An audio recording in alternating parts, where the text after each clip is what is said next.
When you're an adult, when you're adulting, and you go to one of those fancy cocktail parties where you meet somebody for the first time, what's the first question that goes on in your head, somewhere between taking a sip of your martini and guzzling some of that guacamole over there?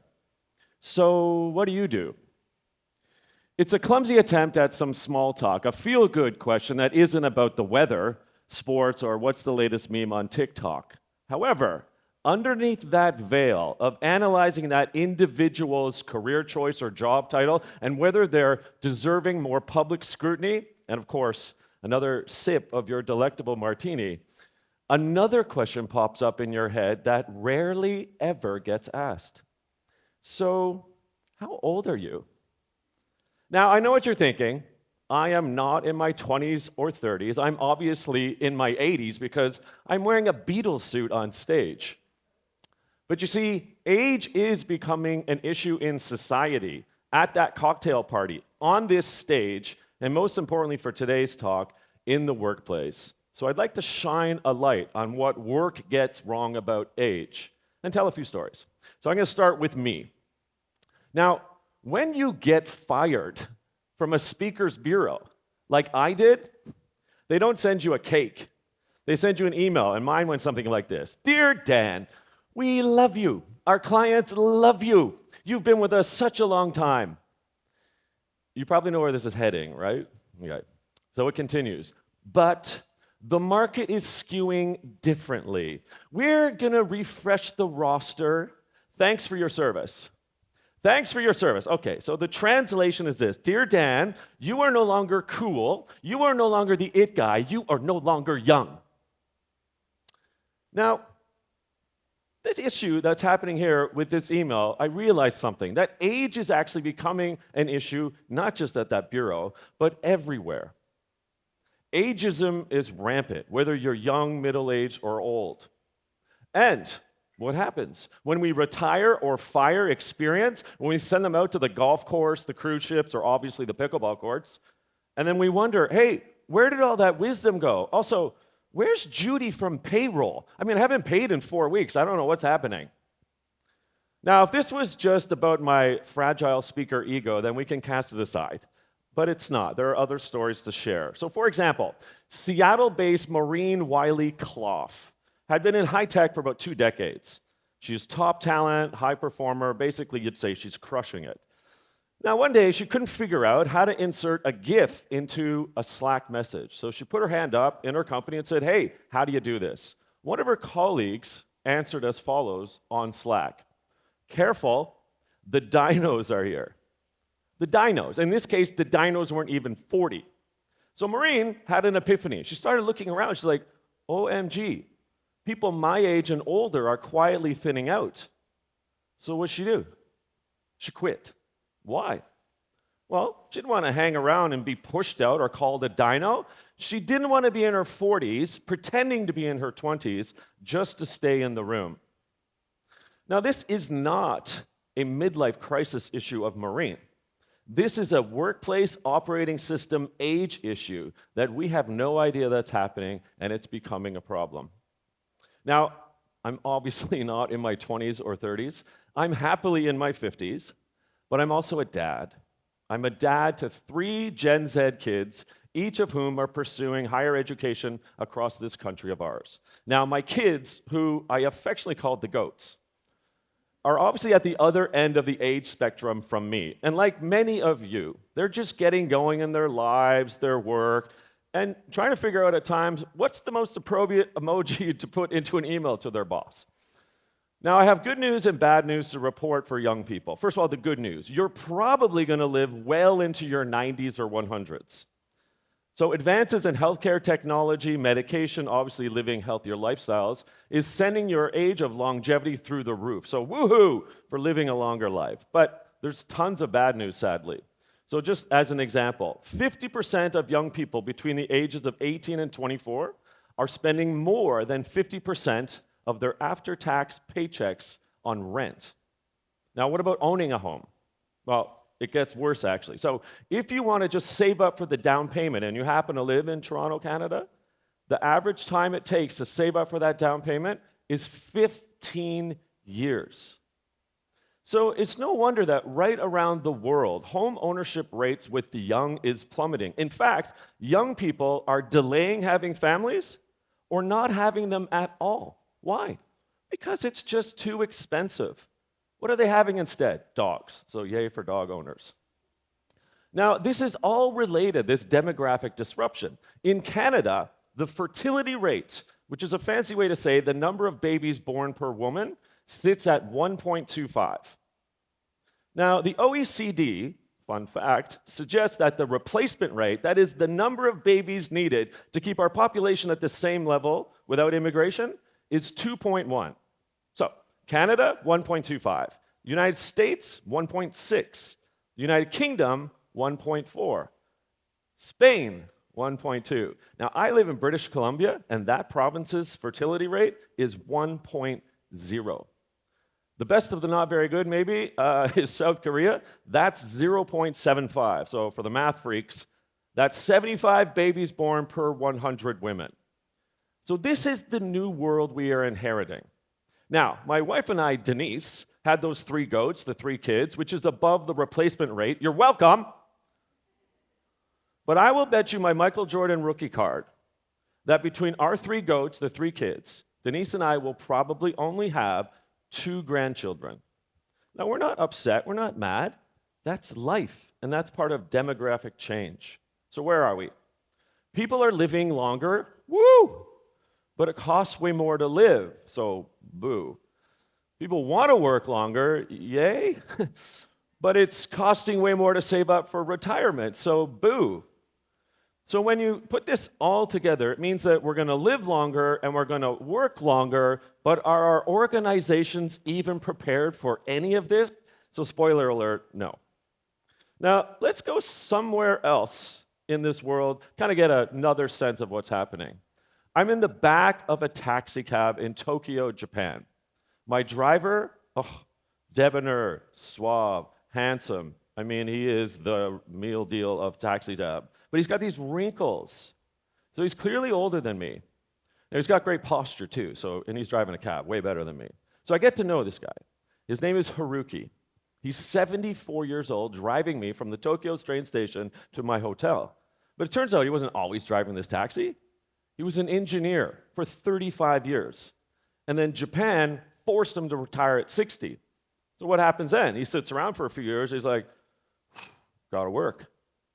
So when I get to talking with him, I said, Haruki, why did you go back to drive this cab now for 7 years? And he looks in the mirror, twinkles, and he smiles, and he says 3 things. He says, people, boredom, and money. Now, Haruki is not a statistic. Haruki is emblematic of the demographic disruption that is happening right around the world. Now, today in Japan, more than 30% of the population is over the age of 65. And it is screeching soon to be 40%.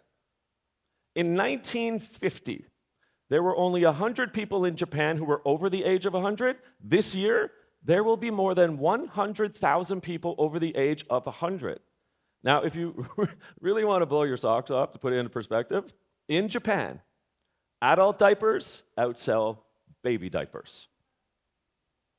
This demographic disruption is coming to us, but we just can't figure it out, whether it's Canada, the US, or the Europeans. So what do we got to do? Well, let's venture back into the workplace for a second. One of the things we need to have a serious conversation about is generations in the workplace. Maybe you've been in the meeting before where you've seen a slide. There's these 5 columns. They're each color-coded, and there's categories at the bottom of each. Boomers, Gen X, Millennials, Gen Z, and Gen Alpha. And then we stereotype by birth year and then attach these terrible tropes and menacing memes in the workplace about these young people. So we'll start with young people. Gen Alphas, known for their Riz, literally raised inside of Fortnite and Roblox. Yeah. Millennial, or Gen Zs, want feedback, like constant feedback all the time. And half of them believe that they're going to make $1 million a year as a TikTok influencer. Millennials, known for at the restaurant saying, what? You're out of avocado toast? And somehow carrying these 8 gigantic water bottles the size of Stanley Cups from meeting to meeting to meeting. Gen X, that's me, so we invented anger and cynicism. We're still reeling from the fact that nirvana isn't a thing, and we're happy to be moody in every single meeting. And then lastly, boomers. Okay, boomers. They hate change, love long meetings, and will easily insert 28 emojis into a singular text message. Now, I am happy to be a Gen X leader in the people and culture space for the past 30 years. But I've seen these tropes and memes used more often than I've seen Pearl Jam and the Tragically Hip in concert, which is saying something for me. But I'll tell you something, using generational classifications like this may seem instructive. They may be scientific, but they're not. They're an illusion. In fact, most of the time, they're derogatory. So, for example, instead of saying to a group of people, what's it like to be burnt out and anxious? We say, hey, Gen Z, could you just be a little more resilient? Instead of asking a group of people what it might be like to, redesign work so it's less laborious, we say, okay, boomers, could you just keep up?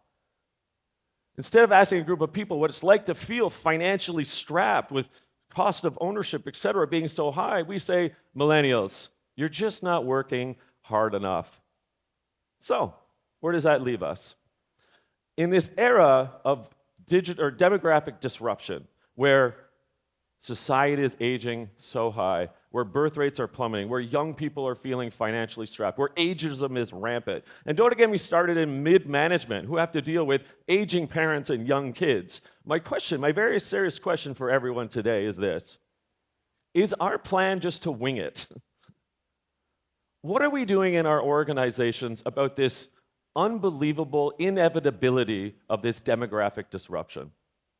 I have some ideas. So first of all, we need to take a torch, obviously, to this concept of generations. And I suggest that we think about our careers as eras. So Swifties, yes, I want you to think of your career as a Taylor Swift Eras Tour. Now hear me out. Regardless of your age, we all go through 3 eras, and I call them as follows: rivers, rocks, and rubies. Your rivers era is when you're just getting going. You're just full of fluid intelligence, creativity, curiosity, great ideas.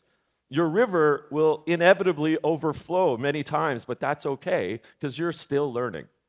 You graduate to your rocks era. It's your stabilizing era. You have fluid intelligence, but also something now called crystallized intelligence. You're looked up upon. You lead. You execute. You are a steady Eddie. And then you graduate to your ruby era. This is when your wisdom shines like the brightest of gems. You can see patterns. You've been through multiple reorgs. You've been through 6 once-in-a-lifetime crises at work. You see around corners. You're a mentor. You're a coach. You're a helper. You're the combination of Gandalf, Yoda, and Mother Teresa. 3 eras of workplace contribution: rivers, rocks, and rubies. But what do our organizations do? They call you Gen Zs or millennials, and they tell you to climb the career ladder. So why don't we torch that too? Instead of a career ladder, let us think about something I call the career canvas. Oh, you're an artist. You have all these brushes and paints at your disposal. This canvas, albeit blank, is multi-directional and time flexible. Whether you're a river, rock, or ruby, the only way is not up, it's anyway. So maybe that is a full-time or part-time gig. Maybe it's multiple gigs. Maybe it's a contract. Maybe it's an apprenticeship. Maybe it's a rotation. Maybe you go to a different part of the company for a period of time and come back. Maybe you go to a different country and come back. Maybe you go to a different company and boomerang back. Maybe your 100% job turned into a 60% job and you take another 40% job somewhere else. Whatever the case is, whether you're a river, rock, or ruby, you get to paint, and your organization supports it, not by generation, by the fact that you are a river, rock, and or ruby. So, in sum, we can cling to the idea that there are these 5 generations in the workplace, that ageism is not happening anywhere in our workforce. We can think that we have to retire at a certain age, or we can retire all of these sorts of concepts. Age is happening. Society in the workplace is aging. Birth rates are plummeting. Young people are financially struggling. Digital and demographic disruption both are going to happen, like it or not. Haruki's still driving a cab in Tokyo, and that country has more adult diapers selling than baby diapers. My three goats, the kids, Claire, Cole, and Kate, I want them to graduate from university knowing that they're going into an organization that's not full of age debt, but full of an experience dividend, where they can contribute at 3 eras on a canvas, not a ladder. And so, back to the suit. Why am I wearing a Beatles suit? Well, when you think about it, and you think about age in your workforce, it's pretty clear to me that forever and ever, age will always be here, there, and everywhere. Thank you.